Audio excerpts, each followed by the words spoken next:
Edhe përkundër faktit se VMRO-DPMN-ja ka shfaqur hapura versionin e saj ndaj platformës shqiptare, ndërsa LSDM akoma nuk është deklaruar për të, kjo platformë mund të mos jetë një therrë në sy për partitë maqedonase. Sipas deputetit të BDI-s Artan Grubi, partitë maqedonase do të pranojnë pa rezervë platformën shqiptare.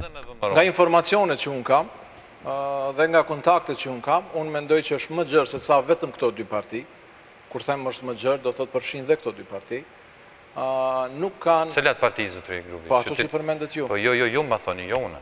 Ju thatë LSDM dhe VMRO. Ma thoni edhe me të dyja. Unë them dhe me partit politike tjera, nuk kam hasur ose nuk shoh rezerva në drejtim të përqafimit të pikave përmbajtësore të platformë të deklaratës së përbashkët të partive politike shqiptare. Nga ana tjetër, lidhur me deklaratën e grupit se platforma shqiptare është iniciuar dhe udhëhiqet nga lideri i BDI-s Ali Ahmeti, Skënder Recep Zejdi nga Lëvizja Besa tha se nëse platforma shqiptare është e BDI-s dhe Aleancës për shqiptarët, atëherë nuk përjashtohet mundësia për të rishqyrtuar qëndrimi i kësaj partie në raport me platformën.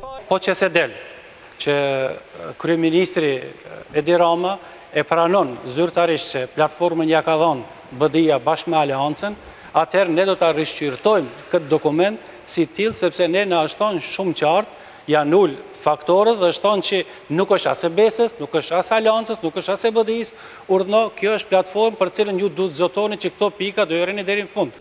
Zejdi mbrëm në Klik Plus porositi që komisioneri për zgjerim Johannes Han duhet të bëjë me dije partive politike se zgjedhje të reja nuk do të ketë. Ndërkohë Han sot deklaroi se nuk ka preferuar të japë rekomandime politike, por se e rëndësishme është që palët sa më parë të arrijë një kompromis për të formuar qeveri.